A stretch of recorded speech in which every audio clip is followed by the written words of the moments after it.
Yo, what's up, everyone?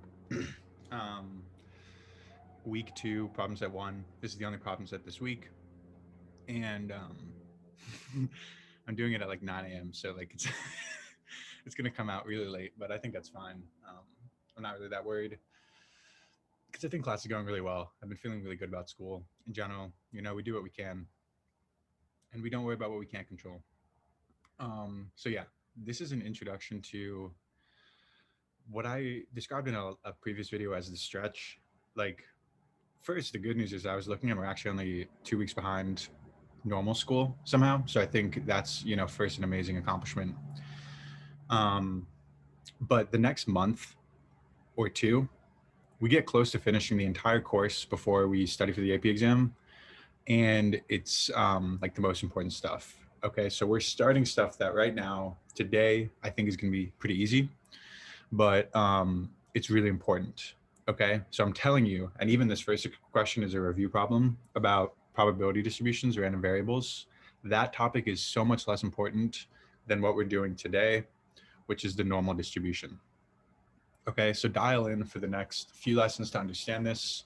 And it's also, in my opinion, like some of the most fun stuff. And you've probably heard of the normal distribution. Like, this is one of those stats things that like is so common, it comes up in real life a lot. Okay, that's the intro. We're gonna start with a review question, and I've used skee ball. I think maybe this is the third time already. um, but it says you're playing the game skee ball and you want to create a probability distribution based on how many points you're going to score. So first, I just ask you to draw the distribution, find the mean and the standard deviation. And we've actually already done this exact question, so I'm not going to spend a whole lot of time. Well, that's my hair. Spend a whole lot of time doing the formulas and stuff. But I really want to focus on the distribution itself and understanding what's happening. So first, remember, we led the most recent topic with a discussion on discrete versus continuous random variables. And when we have a distribution or a table, the first thing we should think about is the data or the probability discrete or continuous? And discrete just means that your data is defined outcomes. Okay, when you measure something, you can get decimals, and it can be anything from a range of numbers, right? So, but here in skee ball, think that there's only 6 things that can happen. So discrete, think that you can literally count the possibilities. Um, and continuous, which is what the normal distribution is, there's an infinite number of possibilities within an interval. Okay. So if we have a distribution like this and we were asked to draw it, all we do is we treat each bar as an individual bar of my graph. Or sorry, I should have said each interval. Right. So we have 10, 20, 30, 40, 50. And I should keep writing, but I'm going to do that.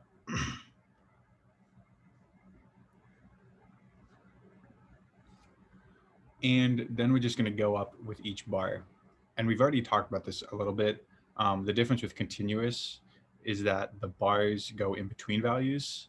But if we have discrete, we're going to make 6 bars here. Okay, bar 1 is 0.3, bar 2, 3, 4, 5, 6. Okay, each bar represents one of my possible outcomes. And the difference is that for continuous, you would put the 10 here and the 20 here. And then in between them represents that data. So that's what we're about to do anyway. So that's how you can find the like the shape of it, or like drawing it. And if it asks you to find the mean and the standard deviation, the first thing to realize is that it's possible because we have discrete data. We know exactly what percent of my data is 10, 20, 30. So we have a formula that works. Okay. And I led with this last time too. I'm not even going to solve this.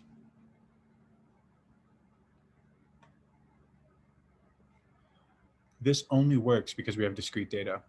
Okay. So that's what I want you to realize. If we had intervals here, we wouldn't know exactly what number to put into this equation. So we can't necessarily solve for the mean or the expected value, AKA, of a continuous one. Good. So that's all that. And we're just going to do a few questions here that are pretty easy. It's discrete, obviously. What percent of skee ball attempts will score less than 50? Okay. So if this is 50, less than 50 is these four. If we're looking here, and this is important, less than 50 means not 50, but those four outcomes. Okay. So a lot of what we're doing today, we didn't actually do a lot of this for the last topic, but we're going to find probabilities based on the graph, which is something we used to do more. And I think it's pretty easy. Here, we're just going to add up all the outcomes that satisfy less than 50. And that's 80%. Here it says what percent of skee ball attempts will score at least 20. And I just want you to notice the difference between these wordings. The wording is going to become really important for this topic. And today we're kind of seeing all the things you could say. And it's saying at least 20, which means we include 20. Okay. So at least 20 means 20, 30, 40, 50, and 100. And at least and at most confuse a lot of students. And what always helps me is to actually plug in numbers when I think about it in my head. So if you're like, what does at least 20 mean? And don't feel bad because it's actually more confusing than it sounds. Think, is 10 at least 20? No, right? 10 is not at least 20. Like at least 20 means that the least amount it can be, the smallest it can be is 20. So 21 is at least 20, 20 is at least 20, but 10 is not at least 20. Okay, so it'd just be adding of these or 0.7. Okay, so we went through that and I didn't even do too much of the mean and the standard deviation because what we really care about today is our new type of distribution, which we call the normal distribution. Okay, so first it just says the following table shows the distribution of heights of all men in the US in inches. So this is saying how tall all Americans are. And if you were to like randomly select an American, how tall are they going to be, or the dudes? And the first thing it says is we're going to draw the distribution of heights based on the table. And first, the difference between our two tables is that this is a continuous variable because each of my bars is an interval. Okay, so instead of saying, 13% of guys are the height 63, you can't say that because a guy's height isn't exactly 63 most of the time. It's measured. It's like 63.2, 63.3. We have to have intervals here. What I really want you to take away is that when you play skee ball, you can only score 6 possibilities. So that makes it discrete. But if I asked you like how many different heights are possible for a human, the possibilities are infinite because you can keep extending that decimal. So this is a continuous random variable. And we skipped or didn't do a lot related to this before because our big complication is that we're not going to be able to find the mean of the standard deviation here, like the expected value, because we wouldn't know what to multiply each probability to. And hopefully you can visualize that. Like the good news for you is it's going to make it even easier for us. But think usually you would multiply this to some percent, but we don't know where all this data is. So yeah, that's a continuous distribution. And if you are to draw it,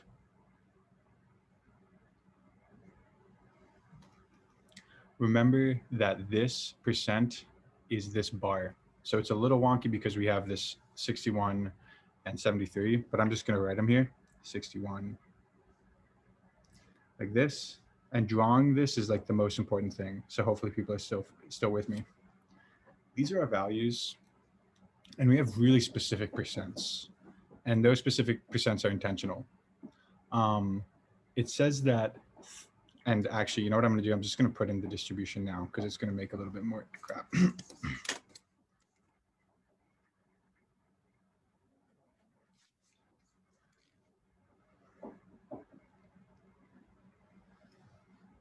Okay, so I drew in the normal distribution there, and you can sketch that in too. That's going to be really important here. And what I was saying before, hopefully today's lesson is making sense, is that we can't find the mean or the standard deviation of this. And we have these really random numbers here. But what you have to know is that these random numbers are going to be the same every time. This distribution that we're seeing of heights is what we're going to call normally distributed. And normal is a really weird way to describe it. But the first thing you should think is that it's pretty standard. It's like the bell curve, right? You've seen distributions like this. We've drawn distributions like this. And to say that this is a typical distribution makes a lot of sense. So you could think that this is considered normal, okay? But the normal distribution is this exact shape, the bell curve. And when I say the exact shape, I mean this exact shape, okay?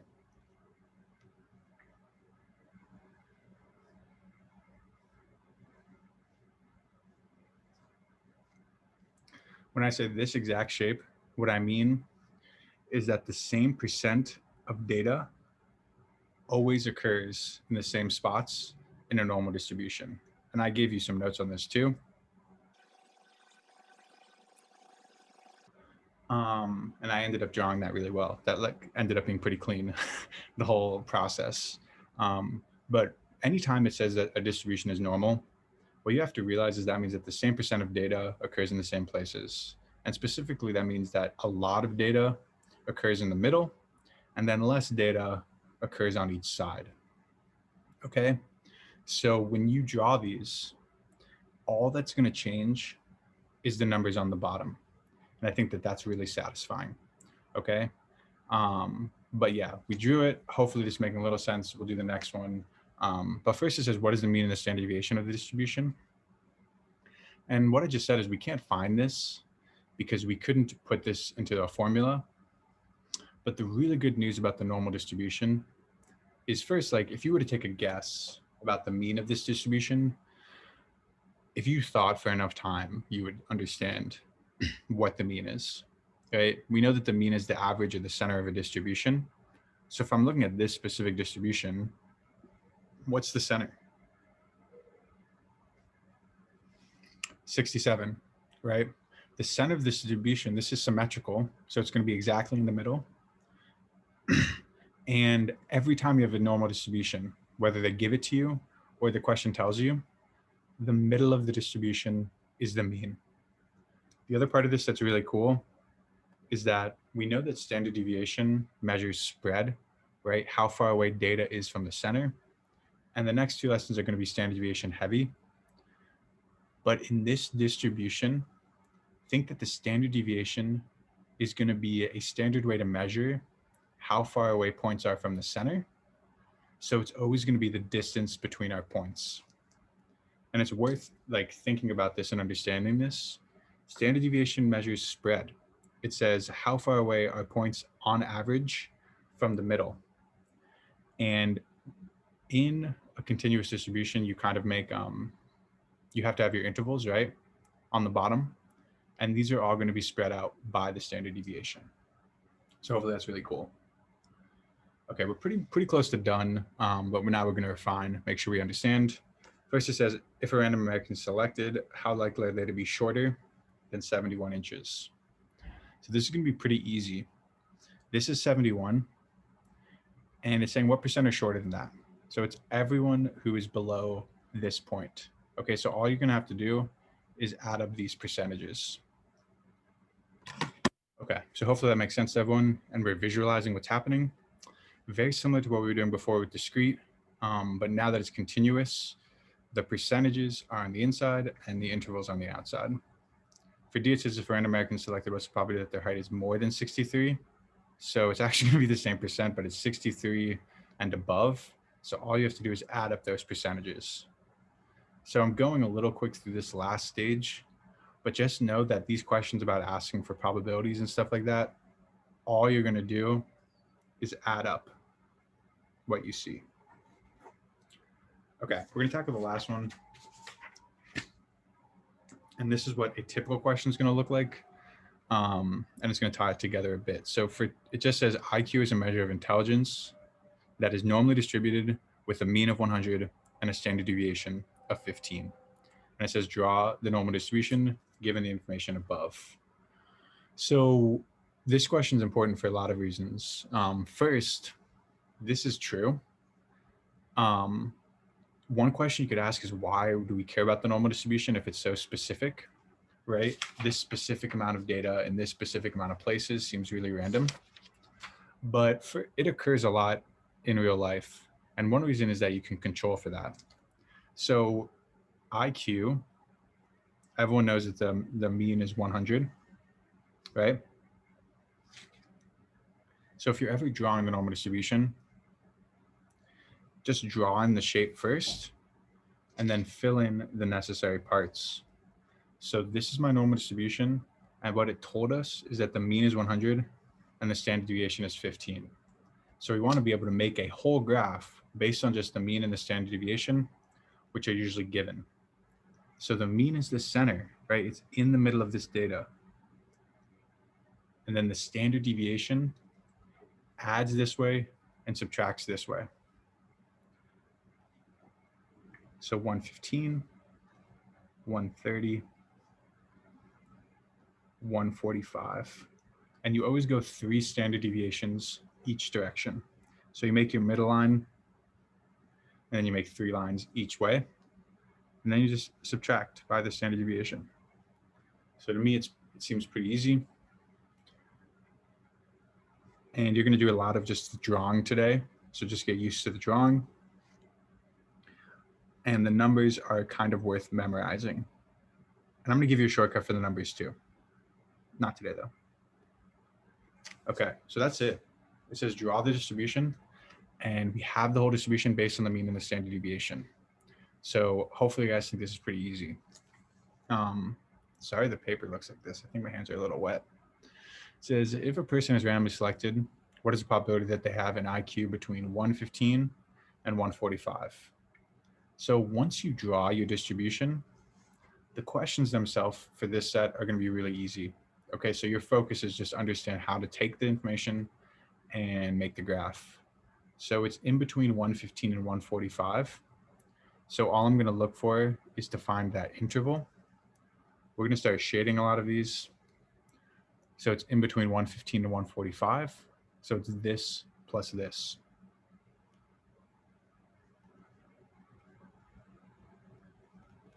Which is 0.15, 0.16.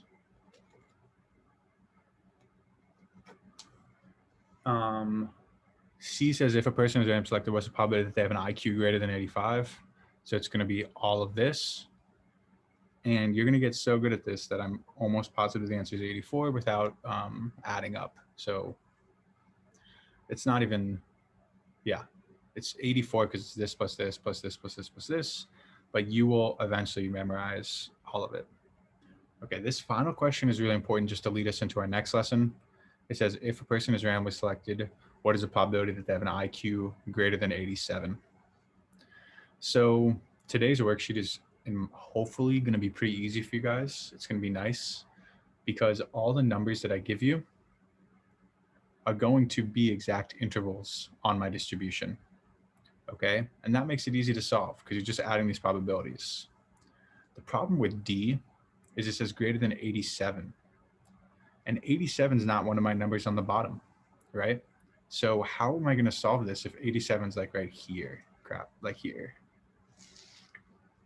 And the reason is, or what we're going to do is next time. Like, we can't solve it today, but I want you to know that that is our complication, right? We've learned about the normal distribution and we've been able to solve pretty simple probability questions, right?